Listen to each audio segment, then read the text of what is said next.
Hello and welcome to the D Tycoon Show. This is D Tycoon, Catherine Brown D Tycoon Show, and I'm sitting in for her for a little while, Trudy Leong and myself. I'm Bill Morton. I'm the president of the Rogers Park Chamber of Commerce. I formerly ran for 49th Ward Alderman. I am going to be running for 49th Ward Committeeman, and beside me is the new Alderman-elect, Andre Vasquez. Yes. Congratulations. Oh, thank you for having me, Bill. Very, very good. So tell me how you got started with this. What inspired you to run for alderman? Yeah, I mean, so I was not terribly politically involved up until maybe 4.5 years ago, right? So a lot of what got me involved was meeting my wife and us having our kids and thinking about what my role needed to be to make sure they had the best foundation possible, and thinking about the sacrifices my parents made so that I had the best foundation we could have. So that led to me just knocking on doors and doing everything I could. I got a chance to meet Bernie Sanders, and that led to me going to Iowa to knock on doors, came back here and put together a fundraiser. Through that, I met Amanda Weaver, who at the time was the executive director of Reclaim Chicago. Through them, I learned how to organize, and then that led us down this roller coaster that now brought us here. Oh, that's great. So what inspired you to volunteer for Bernie Sanders, and how far along did you get on his campaign? Yeah, so it was more like definitely outside of the actual campaign, right? So someone who, I was on Facebook kind of and online just learning about the different presidential candidates, and I think a lot of the things he was saying spoke to me, and also his delivery, right? The level of frustration and the level of fire, so to speak, spoke to me as somebody who is part of a marginalized group. So understanding that there is a system in place of people with all the money and the corporations, the developers, and the millionaires and billionaires, right? That game our system and leave everybody else with these burdens that they can't handle. Right? And that there's a different way that we need to look at government and the way money is invested. That spoke to me to the point that I was motivated to knock on doors because I wanted to have someone like that in the White House. Yep. He's always talking about the billionaires, and he's going to release his taxes soon, and that's going to be pretty interesting. 10 years, I heard. Yes, a decade. That's great. Yep. So, if did you get to meet Bernie? Yes. Yeah, I was actually. So a friend of mine was Alderman Carlos Rosa's sister. Her name is Jackie, and through her, I was able to meet her brother, the alderman, as well as Bernie Sanders when he came to town. It was in Little Village in, I believe, December of 2015. And Alderman Carlos Rosa, I remember I was at his office for Lift the Ban, and Madam President Preckwinkle came in and supported that. Were you a part of the Lift the Ban coalition? Not a part of the coalition, but part of our campaign was very much about, part of the platform was lifting the ban, right? Because I think that we need to have all options on the table when we talk about housing, because it is a human right. So it's very much lined up with what we were building. At that time, we were already focused on what our campaign was going to be in the 40th Ward. Right. And as for housing, in the 49th Ward, we had an issue with the Chicago Housing Authority and developers and the aldermen and the Target Corporation. And we wanted a community benefits agreement. How do you feel about the community benefits agreement? I think it makes perfect sense, right? Especially when you have large developers coming into neighborhoods. You absolutely want to make sure that the community is benefiting from that. So the current model is the city gives TIF funds to these large developers that don't necessarily need it. And meanwhile, we have so many other things that we're obligated and we need to fund that the dynamic itself doesn't work, right? So we need to look at it and say, if you're one of these large developers that are coming in to do business or develop in the city, you should be investing in the city you're going to be profiting from. And that's something we need to get everyone's head wrapped around, because we don't solve our city's problems in any other way, I think. Right, and that by definition, the TIF funds are supposed to go to those areas in the community that are actually the most blighted. Right. At the most need. And is that Navy Pier? I don't think it's downtown either, right? So it's not the Loop. It's very much, making sure that we use TIF funds as they are intended, using the but-for principle, right? That but for the use of these tax funds, something would not be built or developed. And that's not the case when we're talking about these mega developers that have billions of dollars to spend, like at the Lincoln Yards project. Right. And with our new mayor, Mayor Lightfoot, she was talking about developing all of Chicago, south of Roosevelt Road areas, south and west sides. How do you feel about that? And do you think that some of the attention will go away from the north side and some other places that still need it? I mean, I wouldn't say attention, right? I think it's very much about investment in places that haven't had it, right? So I think it makes absolute sense to invest in the south and west sides of town because when you've got neighborhoods that have not been invested in, where kids growing up don't have the same level of opportunity, don't feel as supported, don't have after-school programs, it makes perfect sense to want to develop that further. And I think we're actually better off as a city when we do that. Right now, it's very uneven, where the north side gets a lot of the investment and the other sides don't. And that's untenable for a city as a whole. Right. So I think it makes perfect sense for Mayor-elect Lightfoot to have that take because we all benefit from that investment. Let's talk about the CTA Red Line expansion. They're talking about expanding it to, I think, 130th. And I was talking to the CTA years ago about this. They came to the chamber office, and they were talking about possibly, billions of dollars, and possibly utilizing eminent domain, and we've seen it in the past. What are your feelings about like eminent domain for a citywide project? I think we have to look at project by project to figure out what we can actually benefit from. Because when I think about transportation, some of the things that are concerns, I think it's great that we're going to have the red line going that far. But we also have areas on the south and west side that are basically transportation deserts, right, where people can't go to work, can't function things. So I think using every tool that we have to make it more equitable so people can actually get to work, get to places they need to, makes perfect sense. And what about like trading? Like, again, that Target Corporation, they were building where they felt it was profitable, where they could take a cut of the small businesses' profits, but they tended to not go to the food deserts where a grocery store with fresh foods was actually needed. Right. Well, and also the fact, in that same situation, when you look at Target, they were also receiving tip funds and subsidies and closing down places where it wasn't profitable for them to open up in other places, right? So the conversation is multi-layered, right? A business can choose to do what it would like.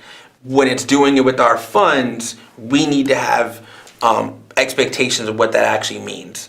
Right? And that's why my take is always pretty much not giving away our money to subsidize people who are going to make profit no matter what, right? And clearly sides of town that don't get quality food, right? I think the scary part is when you've got like the Whole Foods showing up in an underserved area, it's almost like a marker for gentrification to occur. But I think that goes back to having the CBAs and community benefit agreements, right? To be able to talk through what that actually looks like in a way that doesn't displace people and that people that live there actually get the benefit. And what do you plan to do, if anything at all, to the usual suspects, the developers and the corporations and, maybe the CTA, who should probably, have cases against them about not taking care of their people? Maybe they should. Well, I think, what's difficult is when you're looking about moving this stuff forward, you have to find the 26 votes, right? So at the city level to actually move things forward. I think what one can do, or what I can do in office in the 40th ward, is make sure that when somebody's setting up a development in the ward, that we are talking about what affordable housing could look like, right? So currently, the Affordable Requirements Ordinance has an expectation of 10% if a property has 10 units or more, and it's been subsidized by the city and at any level. But those developers can pay more to opt out. Right. Or build those off-site. So what was part of our campaign was making sure that we're advocating for 30% affordable housing. 30% non-negotiable.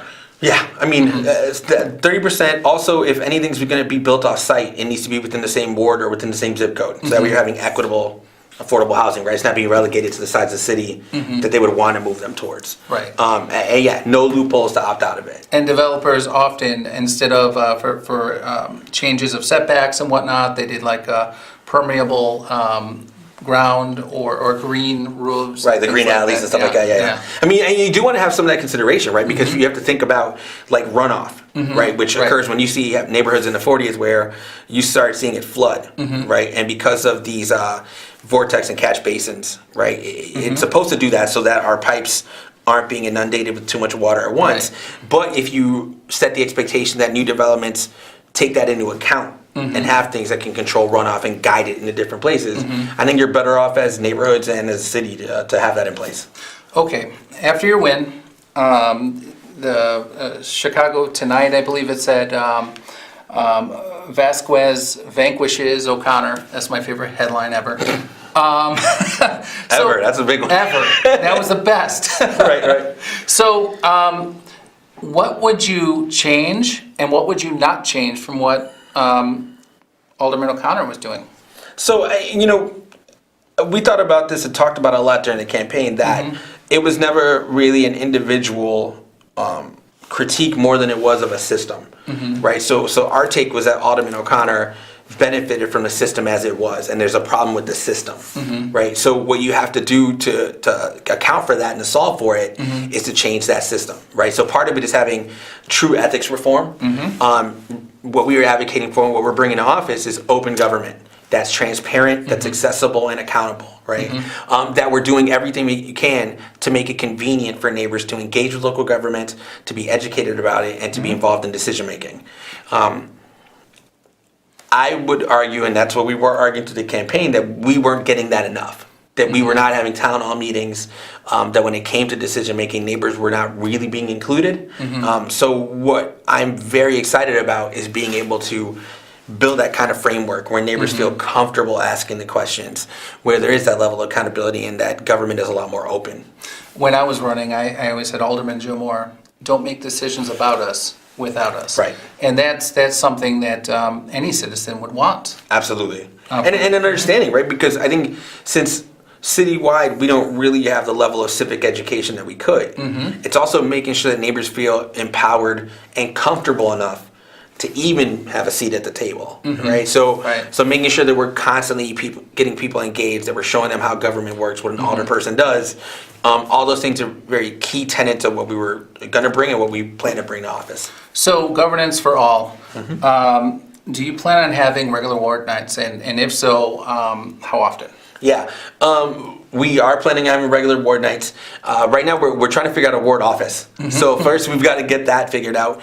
We want to make sure that it's somewhere that's accessible for folks who are physically challenged, but also through public transportation. And then figuring out different times to have ward meetings, right? So some during the day for folks who can get there, some ward nights, maybe even something on the weekends.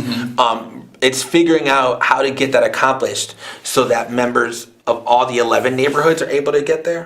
Part of it was trying to do it in every corner of the ward, recording them, live streaming them. So we do plan on doing it. We're trying to figure out if we're doing it, monthly, bi-weekly, what the best way to actually manage all of that is. Okay. We host job fairs with Rogers Park Chamber of Commerce, and we hosted them pretty early, and we ended them up around 5 p.m. at some point in time. And we've got suggestions from people who weren't unemployed, but were underemployed. Looking for new jobs, right. That just needed a second job or a third job or whatever this economy is. Or maybe just trade it completely, right? Exactly. And they were doing their 9 to 5s, and so we changed our hours to end at 7 p.m. And that's 3 to 7. That's what we look at and what I think about is how do you make it really so it's convenient for folks so that if they have, they're working and then they don't have hours till later, that they're able to do that. Or if like a lot of folks, you work your 9 to 5, you get home and you've got to take care of the kids or you got to make dinner or you just have to breathe, right? Like how do we record the stuff and make it so people can get this information from the comfort of their home, right? How do you find out what's going on and how are we informing people on their phones the way they do everything else? So it's really figuring out the different technology and methods to get that done. So is there anything we haven't covered as far as your platform while you were campaigning, and has it changed?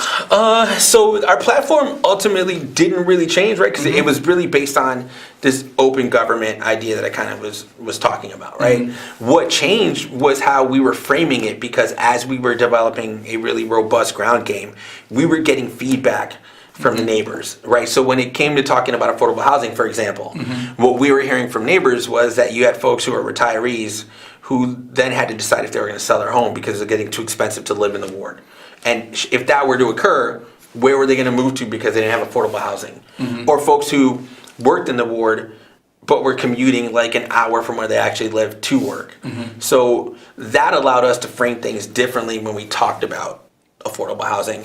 Obviously through the election season, corruption was something that really came to the forefront. It's why Mayor-elect Lightfoot, as part of the campaign, was trying to bring the light and bring the transparency to it. So a lot of the conversations started being more about campaign finance reform, what ethics reform could look like. And it was really because of the context of what was going on in the city.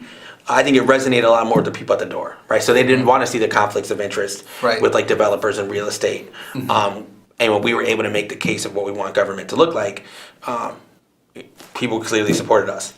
That's great. That's great. What was I going to go to next? Your transition, the orientation of becoming an alderman. Are you getting orientation? Is it in city council chambers? Is it from aldermen, or is it from workers at City Hall? And how often? What's it look like? It's a little bit of everything, right? Yeah. So I think first when we won the race, people immediately started reaching out, right? So you had different alder folks from across the city who were really helpful because they understood what it was like when they took office at first, right? Like there's so many things you got to figure out on your own that we've gotten invited to multiple dinners and meetings where folks want to talk through how a ward office is set up, what you want your staff to look like, really giving so much resource and wisdom that was super helpful. Then the city itself started reaching out, right, as far as like the sergeant at arms to really help us figure out what we needed to have, what things are necessary for a ward office, for example, what our budget is like to hire staff, how we want to have the relationship between us, streets and sanitation, to make sure that when it comes to ward services, that we're not skipping a beat just because leadership has changed. Right. So it's really pieces of everyone that has been really helpful in the process, but still recognizing that we're just starting out and we're figuring out what our next steps are as we set up and head into the swearing in on the 20th of May. Great. So when it comes down to the potholes, when it comes down to outed street lights and infrastructure, you have the menu money. So how are you planning on spending the menu money? Do you have any idea yet? So we started getting a better picture of what that looks like recently, right? Because we started to see what the cost for some of these changes are. Right. So what we want to establish is really participatory budgeting conversations. So we're able to communicate what we feel is necessary based on repairs that people want to see across the city, but also have some amount out of the menu money be something that we all talk through and kind of vote on, right? To figure out what different ideas do neighbors have about where this money can go, and then what would it look like to have people have the seat at the table, to be able to call the shots on that, to be able to provide the ideas. Because what was really awesome through the campaign is you get all these different ideas from the neighbors that you had not thought about. Right. And it's so interesting and creative, and I think there's opportunities to make some of those visions come to life. So that's really exciting about what we can do as far as menu money. How about crime issues? So I was someone, and I am someone who's really big on police accountability. So I'm for CPAC. I also the GAPA ordinance is something that. And can you explain that for the viewers? Yeah, so CPAC is having this police accountability board that's elected, right? That's able to hire and fire a superintendent, that has a lot more sway, that can negotiate with the fraternal order of police. GAPA is a similar idea of having civilians being part of the elected government. It's more broken by districts and has a little bit more, structure's not what I want to say, but it's a little bit more thought out as far as how it could affect each district and having different boards. So the different takes on what accountability looks like, but I think ultimately we need to have more real oversight that isn't appointed, so that we're able to hold bad actors accountable and actually make the job safer for all the good officers, right? That we're not only talking about training, but accountability in that same space. But when we're talking about public safety, my belief is that we need to address the root causes of the problem. And that all goes back to neighborhoods and communities that have not been invested in over generations. Poverty, education. Absolutely. Having the resource, the after-school programs. When somebody lives in an environment where over generations there isn't hope and you don't think you have options, then out of desperation, you resort to maybe stealing something or joining a gang to make sure you feel part of any community because you feel like an outsider, you feel othered.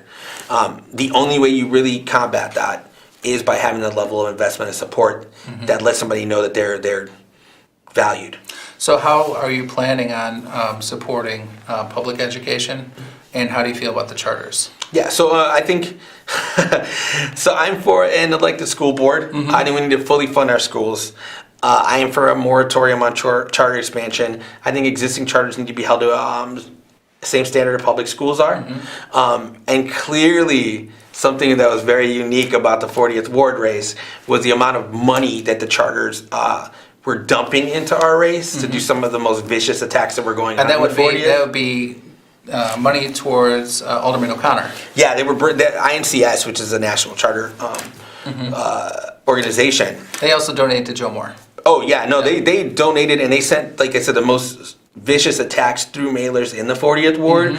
Clearly, they don't need public funds because one, that's what they were doing with some of those funds, and there's not a smart investment because they didn't win. So yeah, I think we need to make sure that we're funding our public schools so people actually have a real choice and aren't being forced to think about other options. That your neighborhood school needs to be the one with the best education, a world-class education, and that people feel fully invested, that you've got social workers, that you've got after-school programs that are robust, because our greatest investment is in our future and our kids all across the city. That's great. And what about the small businesses? Yeah, small business as well. We need to make sure we create the kind of community ecosystem that allows small businesses to really survive and sustain themselves. Part of that is there actually is a reimbursable grant that can be provided through TIF funds for some of these starter businesses to be able to maintain. But affordable housing is part of that equation. It's making sure that you can have enough affordable housing to develop a middle class that's growing, and you have the level of density to support local businesses and then provide for foot traffic to do so. So there's the greatest divide is happening now between the rich and the ultra rich and the poor. The middle class is kind of dissipating. That's right. Now. So how do you plan on building the middle class? So I do think affordable housing has a large part to play, right? It's making sure that people aren't just living to pay rent, but that they can have enough, be able to live and be able to save to be able to grow and have a larger middle class, right? It's also making sure that we're not regressively making sure that folks are paying more when we talk about like the speed light cameras, when we're talking about some of the parking tickets and like putting boots on cars. Like, so, I'm someone who has been through that process. I got the boot maybe 2 or 3 times in my life, and what that does to then derail the rest of your life. Right. Depending on how much means you have, it's just horrible, right? So we have to make sure that when we think about those folks who need the most support, right, that we're not burdening them further, that we're not gentrifying people out and losing population because of how the policies have been in the past. And I think we have an opportunity to change that going forward. That's excellent.